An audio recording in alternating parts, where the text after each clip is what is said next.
2, 3, 4.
Good morning, buenos dias, and welcome, yes, thank you. Welcome to First Unitarian Universalist Church of San Antonio.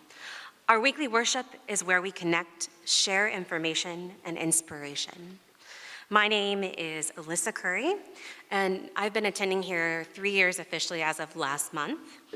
And thank you. Where else would I be? You know, I can't think of a better place. When we first started attending here, I've shared the story before, but we came here seeking community, and we have definitely found that. I now help lead in parent group and also am on a few committees, and I welcome you all not only to be here and be present, but as you feel comfortable to join and find a place of activism, a place where you can share your talents and your joys and help continue to make this a safe and inclusive community. And speaking of which, our faith is all-inclusive, and all means all. We strive to enact a universal love that binds us in mutual care and affection, especially in our work for justice, for our planet and all of its people. We recognize that San Antonio is located in the homeland of the Cualtecan people, Yanaguana. 200 tribes, bands, and clans are documented in historical records dating back 8,000 years. Their descendants are knowledge keepers of this area. We invite those who are visiting, and we would love you to rise if you are comfortable so that we can see you and greet you. Anyone visiting?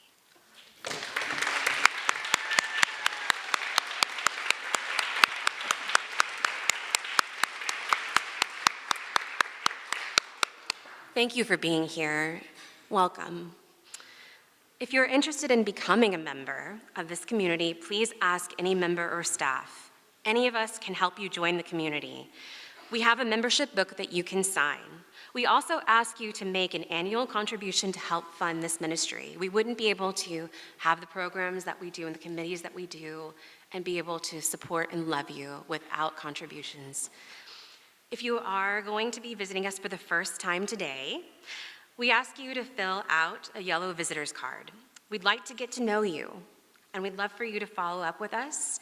And wherever you are on your life's journey, we hope that you will find your place with us.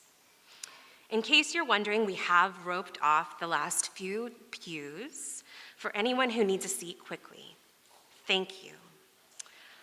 I invite you now to greet your neighbors and extend a warm welcome to one another.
Good morning.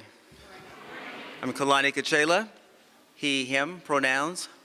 Before I start, I want to make a brief announcement. That is from our membership team that next week they will have the spring family picnic, and it'll start at 12 o'clock and go to 1:30. There will be seating from here all the way down to, I guess, the overhangs, and there'll be seating inside in buildings 4 and 6. Claudia says bring your blanket for the playground, and food will be served in building 4. There's also a sign-up genius for anyone who wants to sign up to bring things, and you can also look in the what's happening to get more details. I'm actually reading from a picture I took of the sign in the back in the foyer. And if you want more details, you can just look at that sign also. Before I do the opening words, I want to make a brief announcement. I want to share some important news with you in case you haven't seen this week's or last week's What's Happening. I have an overwhelming sense of gratitude for the incredible journey that we've shared. The church has blossomed in many ways since I've been here. We've welcomed about a dozen new members. We've seen higher attendance on Sundays. We've strengthened both our adult and youth RE programs. And according to Jim Noel, we've achieved our best pledge drive since 2021.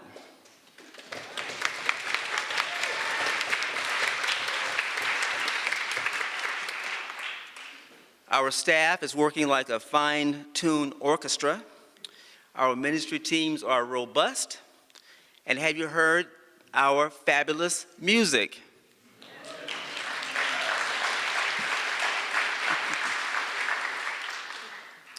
However, I will end my role as your interim minister in August of this year. I wasn't looking for a new job, and no one here has upset me.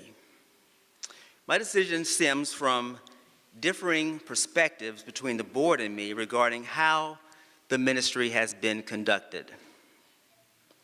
I've had in-depth conversations with the transition team, the board, the Reverend Roger Birchhausen, who is my UUA-appointed good officer, our exceptional staff, and of course, my wife.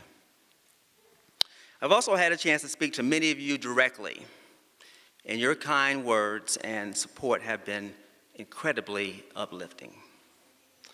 The future beyond my time is uncertain, but know that I am committed to continuing my service with the utmost dedication until my very last day.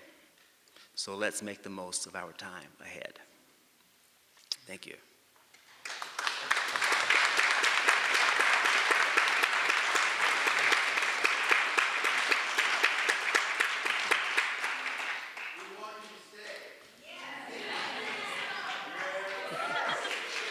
Thank you.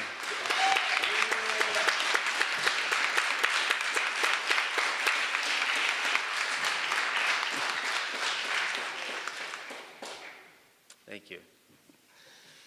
I do have opening words.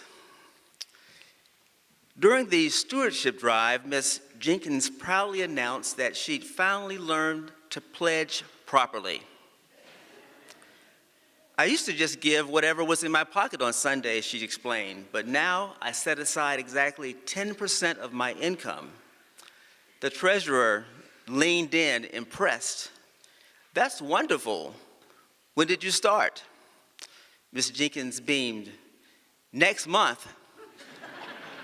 I'm practicing by telling everyone about it first. So this morning we light our chalice to recognize all those who pledged during this stewardship drive and all those who contribute their time and talents to make this the beloved community. The church depends on all forms of giving to accomplish this mission of creating a beloved community of love and justice.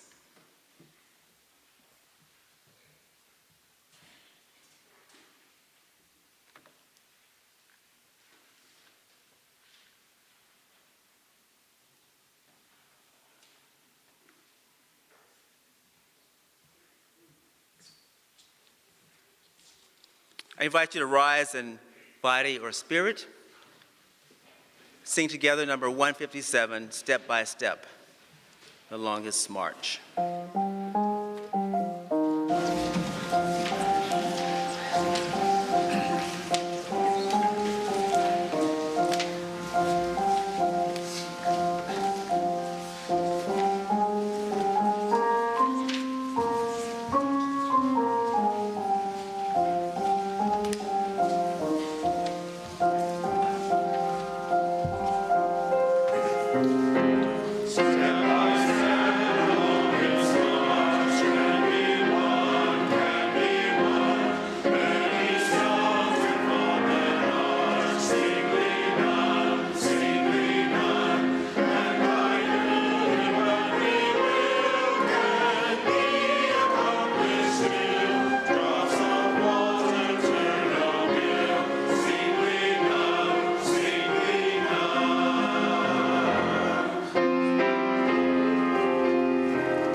Love is the doctrine of this church.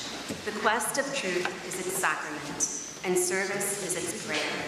To dwell together in peace, to seek knowledge and freedom, to serve humanity in fellowship, to the end that all souls shall grow into harmony with the divine.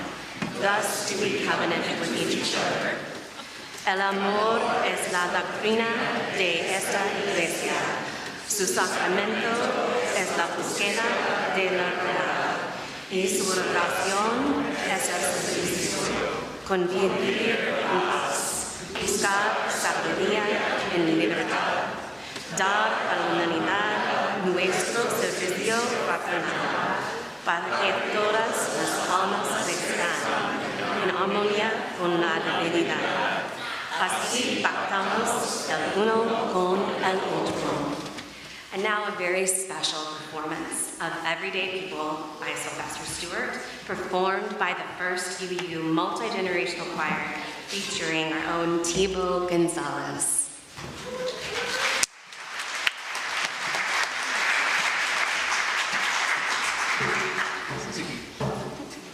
Sometimes I'm right, I can be wrong. My own belief in my song, the butcher, the baker, the drummer, and then makes no difference what group I'm in.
When I was about 12 years old, my father took my sister and I to Six Flags over in Georgia, and it happened to be the day that Sly and the Family Stone were singing that song, and let me tell you, it didn't sound that good.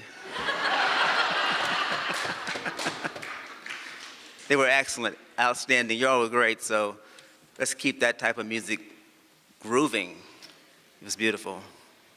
Of course, they didn't have any kids, and I didn't know what that song meant. I just knew that Scooby-Dooby-Doo part was really fun to sing.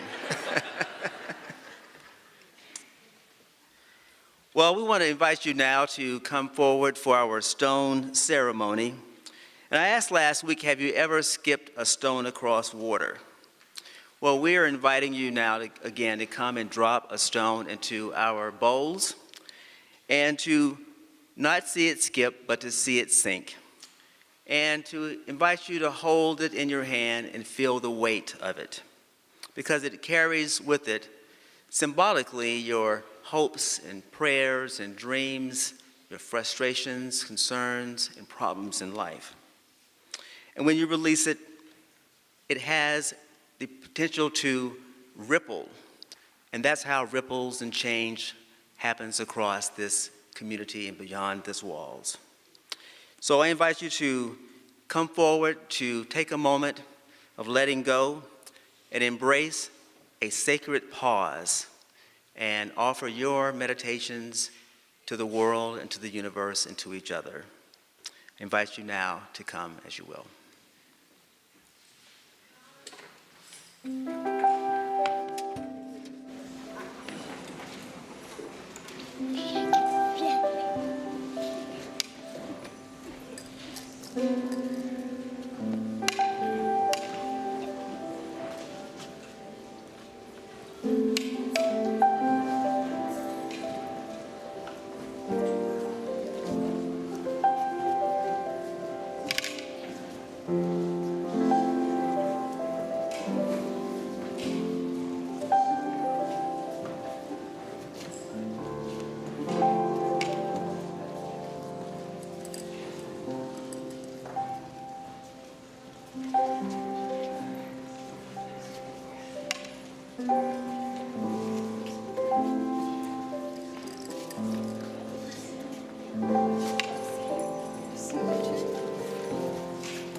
Today we have a few entries to our community book of life.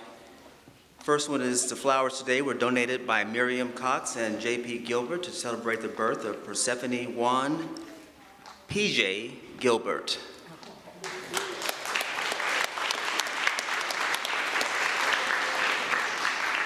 I'm just wondering if you all named Persephone Juan to get that J.P. P.J. connection between the two. No questions, no answers? We are overjoyed to welcome baby Persephone to our family at home and here at the UU.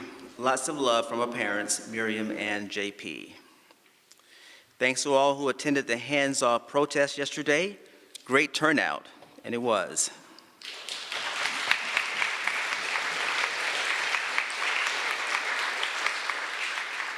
And thanks to all who attended the postcard party, because we resist. And from Dave Fagans and Eggie, we went to see Romeo and Juliet at the San Pedro Playhouse, and we are so proud of Jaime Ramirez's contribution to the play.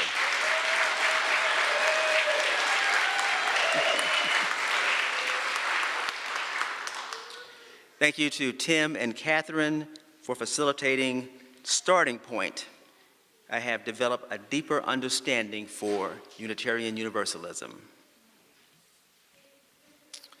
I invite you now for a moment of meditation. Take a moment to find your breath, your center. Relax and embrace this moment of taking care of you. A few deep breaths.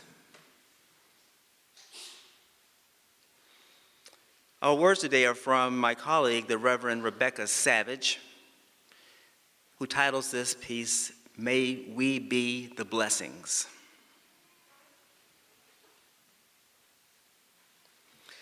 Spirit of life, eternal beloved of mystery and grace, receive our prayer. We come before that which is greater than ourselves in gratitude for the fullness of our lives, for the anguish and grief that inform our mission to side with love again and again, for the suffering and disenfranchisement of our people that foment our passion for justice and wholeness, for complex lives, for hard lives, for real, full, and overwhelmed lives. We give thanks for the blessings that we have been given, the reassurance of community, the steady warmth of hope, and the unwavering faith that there will be better days. We give thanks and seek your grace.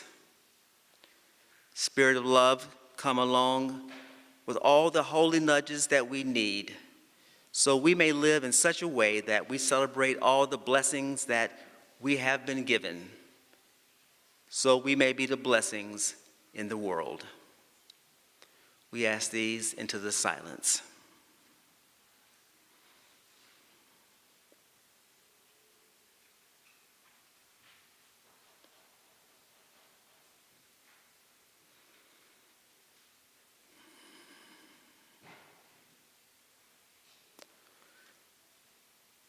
We ask this in the name of all persons, present and absent, known and unknown, remembered and forgotten, and all helpers of humankind.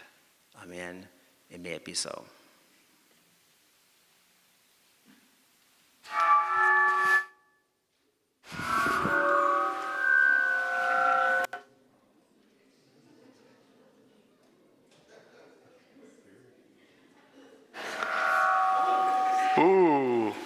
Okay, I think I'm here and I may not be doing the feedback anymore. Good morning. My name is Tim Versteeg. My pronouns are he, him, and it is my great pleasure to be, you guys are gonna save me a seat, I hope.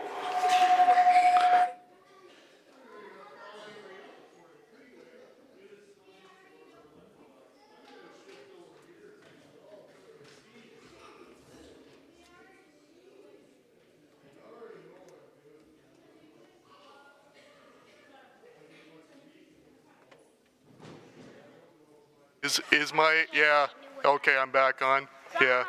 Minor technical difficulties this morning, you know this happens. If I knew what time it was. Oh, yeah, I'm just like clockwork, okay, Zoe? Yeah.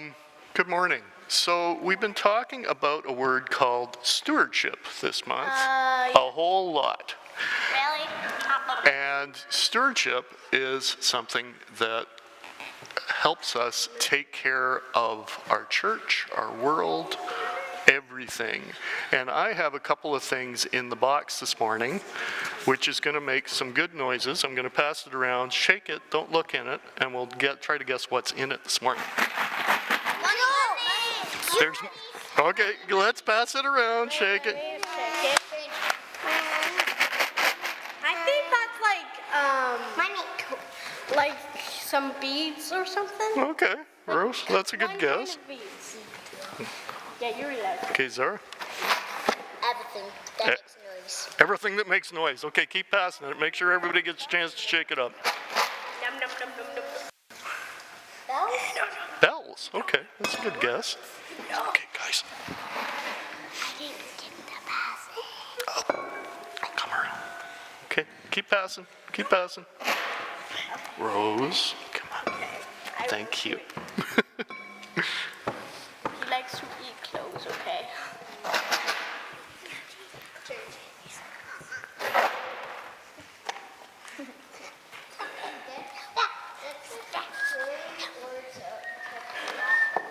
Okay. Shh.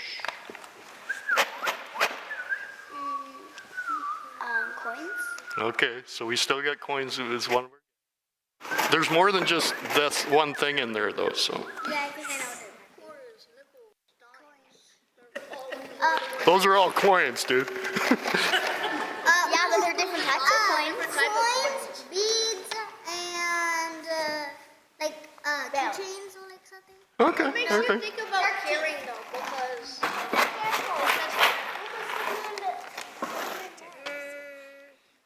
Coins. But there's more than one thing in.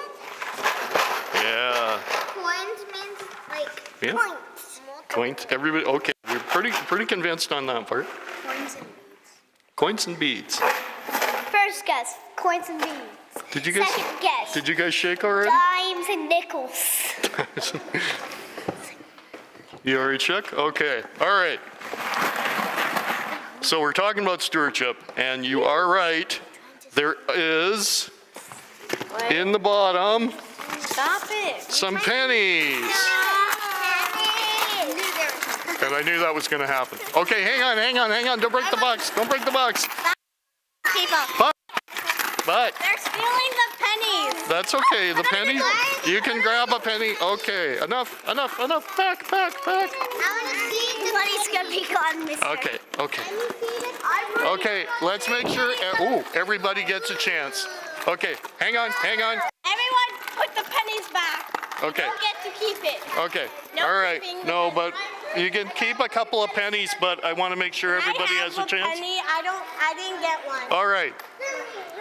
Sometimes it just goes off the rails and you got to roll with it. All right, there was something else in the box though. A nickel. One nickel. No, that. One nickel. Okay. And I got that nickel. Can somebody read this, what this is? Mia, can you read what that is? It's a photo directory of our church.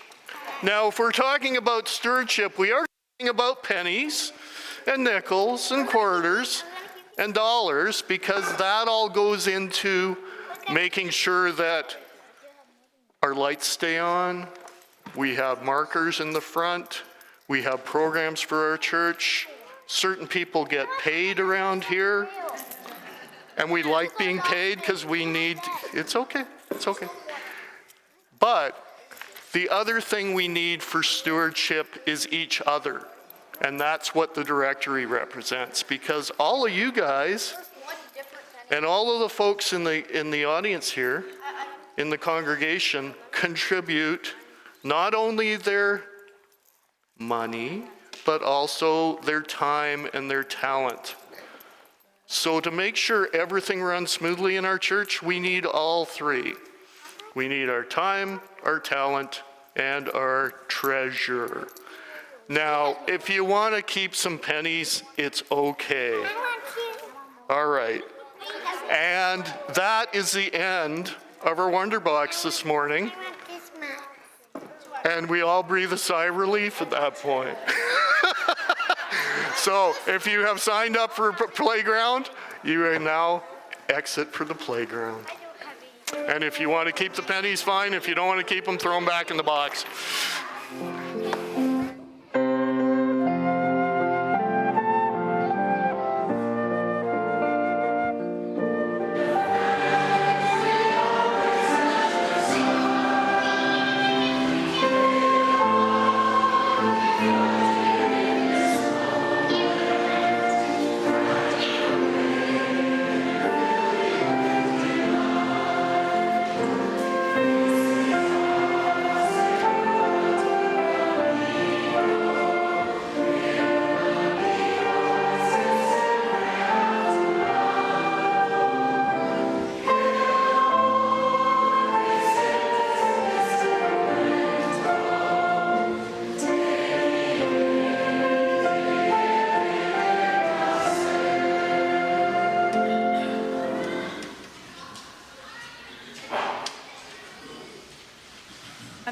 Philosopher Noddings provided one of the first comprehensive theories of care and argued that, can y'all hear me? I'm not, okay.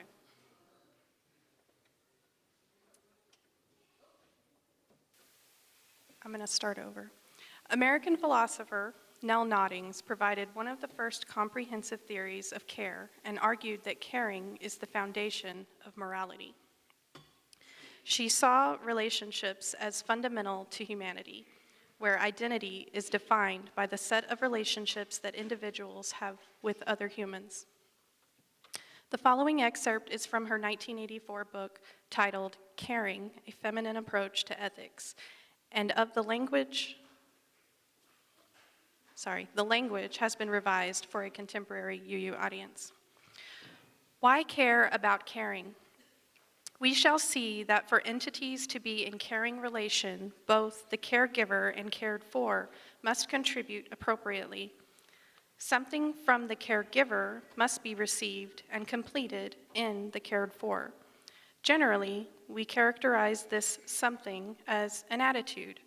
The cared for looks for something which tells them that the caregiver has regard for them and that they are not being treated with minimum effort or reflection.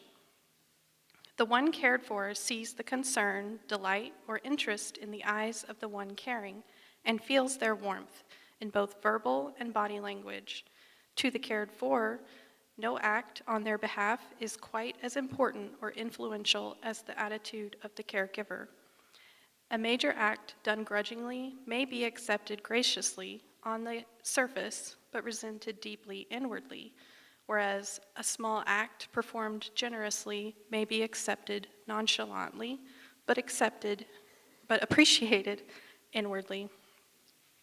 When the attitude of the one caring bespeaks caring, the cared for glows, grows stronger, and feels not so much that they have been given something as that something has been added to them. And this something may be hard to specify. Indeed, for the one caring and the cared for in a relationship of genuine caring, there is no felt need on either part to specify what sort of transformation has taken place. Thank you.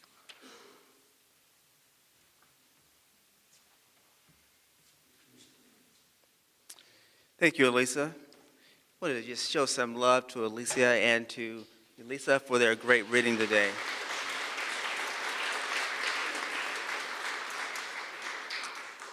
We're talking about the sacred circle of giving and receiving. Last Tuesday, the Senator Cory Booker gave a 25-hour speech on the Senate floor.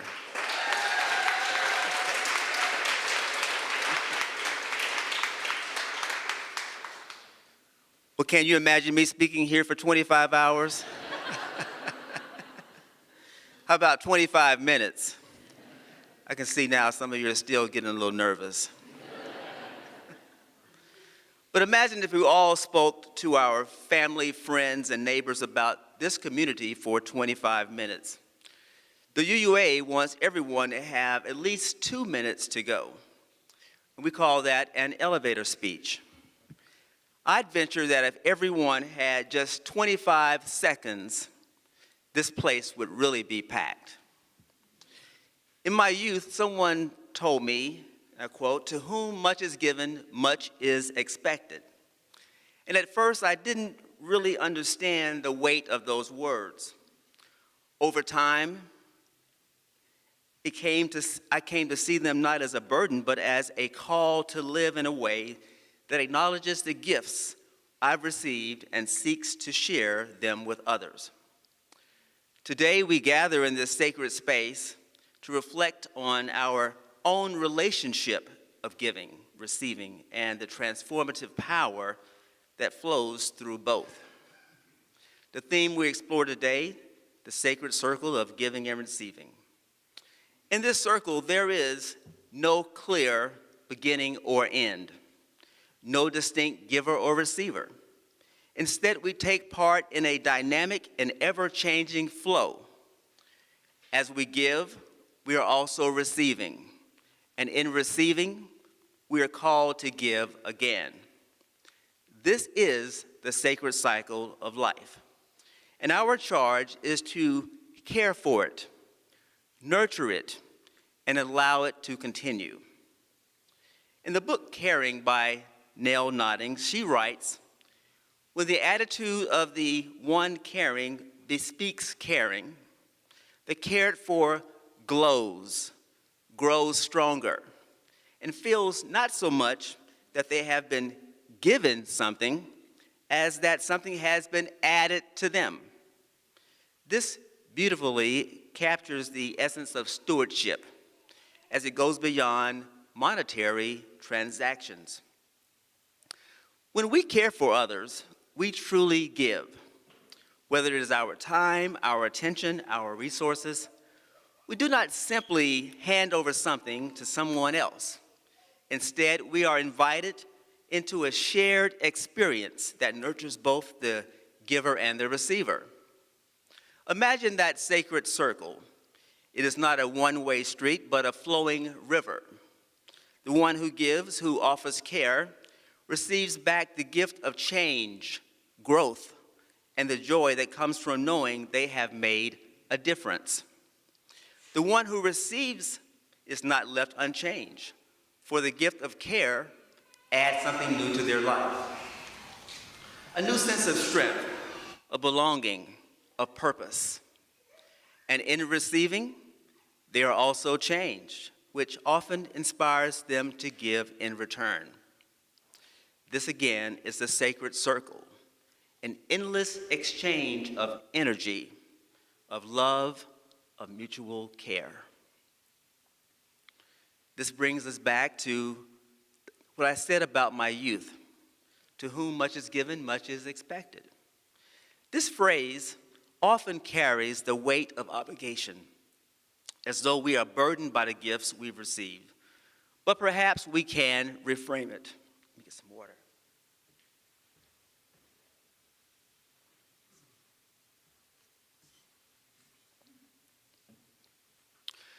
What if we saw stewardship not as a chore, but as a chance to join in life's giving and receiving?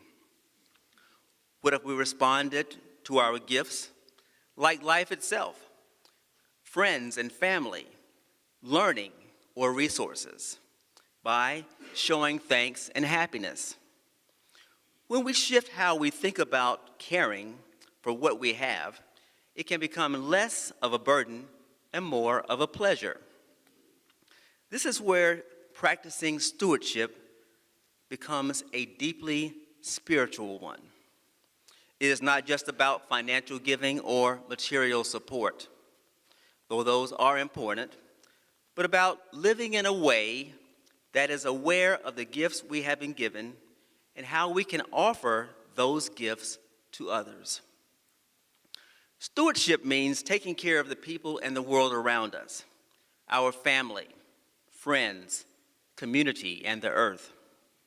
When we give, we help these relationships grow. At the same time, we grow too. By caring for others and our world, we feel more whole, more connected, and more fully alive. So stewardship isn't just one thing we do once, it's something we practice all the time. When we think of stewardship as building connections, we see it about how we live with others and with nature every day. Being a good steward means living in ways that show we understand how we're all linked together: people, animals, plants, and the earth itself. How do we embrace the call to stewardship in our everyday lives? First, we begin by recognizing the gifts we have received, both the material and the tangible. Whether it is support of a loving community, the beauty of the natural world, or the abundance we enjoy, we must cultivate gratitude for all that has been given to us. Second, we must commit to giving, not just with our material resources, but with our time, our energy, and our love. Giving doesn't have to be grand or dramatic. It can be a simple act of kindness, slight gestures that make a difference in someone's life. Stewardship is about how we give, with an open heart, without expectation of anything in return. Finally, we must be open to receiving. Stewardship is about being open to the gifts that others offer us. As we receive, we're also transformed. And in that transformation, we find ourselves more able to give. Here's a story. Every Sunday, the coffee appeared like magic. Piping hot, just the right strength, always with oat milk. People nodded appreciatively, sipping between hugs and hymns. No one knew who made it. Some assumed it was the minister. Others figured it was probably Linda, because things mysteriously appeared or got done when Linda was around. Then one day, a note appeared by the coffee pot. It said, "Dear friends, the coffee elf is retiring. Love, a tired steward." Panic spread. There were whispers of instant coffee. Someone mentioned tea. At the next service, the coffee was lukewarm. The oat milk was gone. A child was seen stirring with a popsicle stick. People looked around nervously, mugs in hand. That's when the stewardship committee sprang into action. Well, gently walked into action, because this is a UU congregation. And they explained that this community isn't powered by elves or divine caffeine intervention. It's powered by us, our time, care, money, and yes, willingness to learn how the coffee machine works. Volunteers stepped up. Linda was relieved.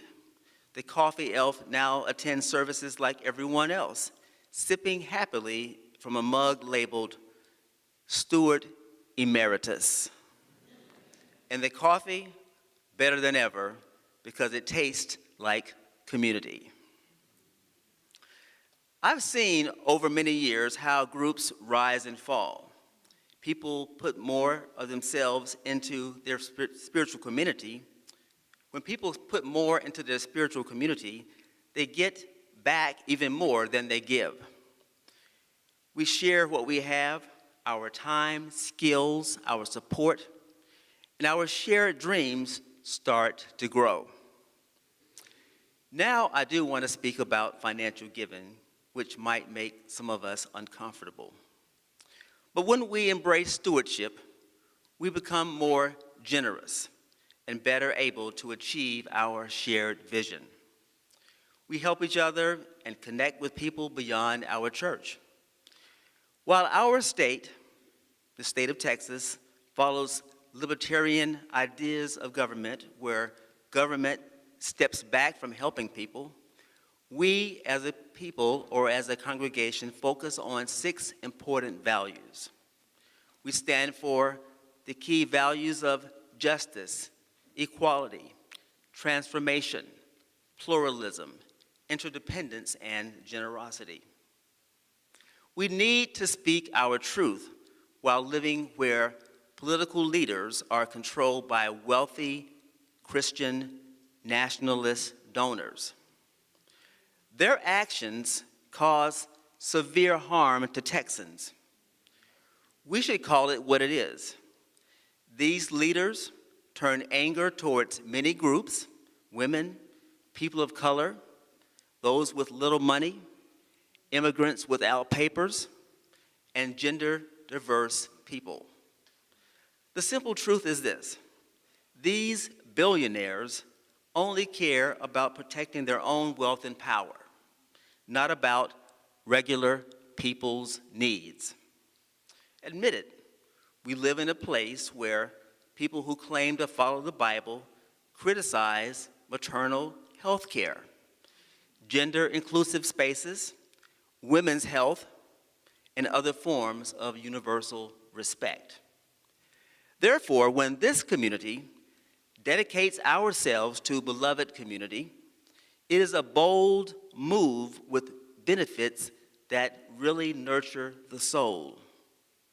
Bold because it fights back against bad politics and plants seeds of transforming love. It's good because it holds us in the community's arms, pushing us to really care for each other and for everyone on this journey. But be careful what you give, because you might receive it in return. Here's another story. An elderly man moved in with his son's family, his hands now trembling, his eyesight failing. And at meal times, he would often drop food, spill his drink, and create extra work for his family.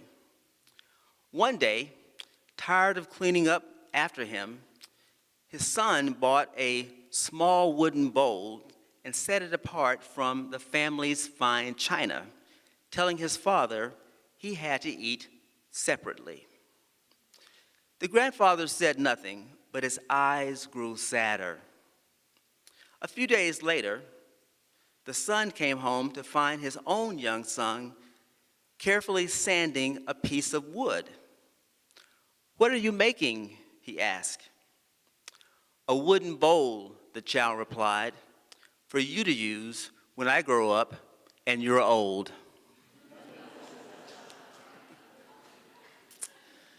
The father's hands, you can clap again. The father's hands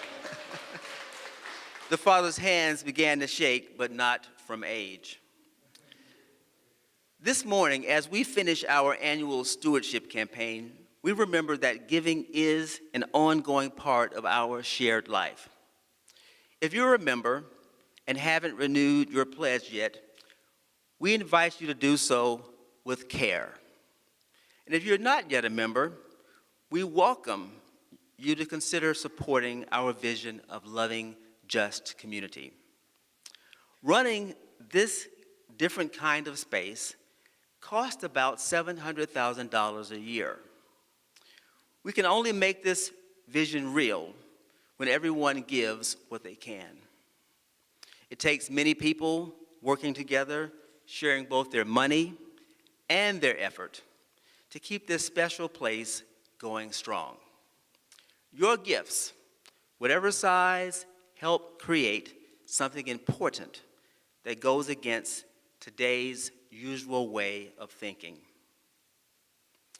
Before I let you go, remember Senator Cory Booker from New York?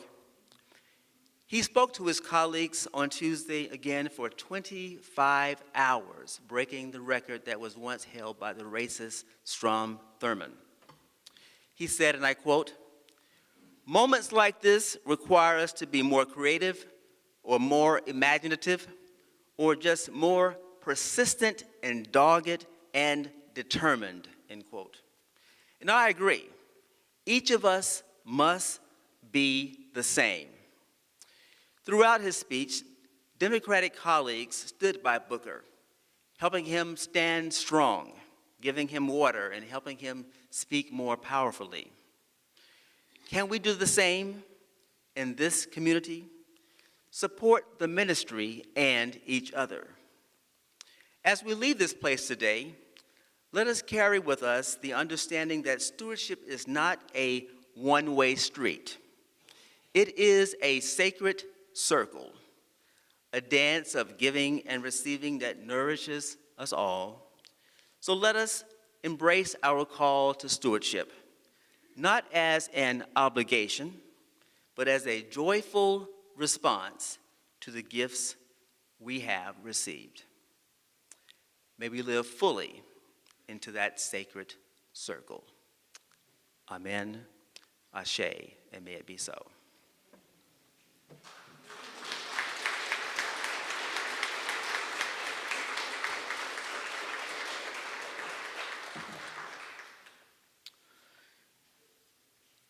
It is now time for our invitation to generosity.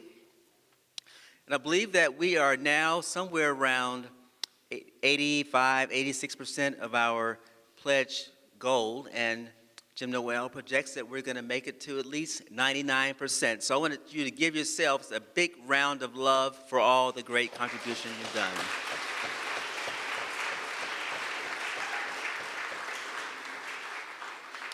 And I want to invite the ushers now to come forward to receive this morning's offering.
I would offer a special thanks also to the parents who brought the children and helped them be a part of our multi-generational choir. It's really a beautiful thing to have them.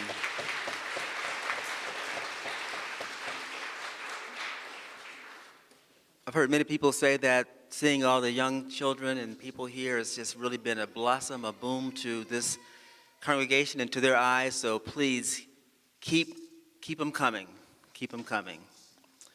I invite you now to give thanks for all that you have done to make this a beloved community. We thank the ushers, and we thank you for your gifts of time, talent, and treasure. Amen. I invite you to rise now as we sing together number 1017 in the Teal hymnal, Building a New Way.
As we extinguish the chalice, I have a few closing words. During the church stewardship talk, the pastor said, giving is like a good pension. You'll reap the rewards later. Well, Ms. Thompson muttered, well, I've given for 40 years and I'm still waiting for my retirement benefits. And the pastor said, that's why we call it faith. It's not a 401k. Keep pledging, my friends, and remember to keep your head up and your hearts open. You go in peace. Amen.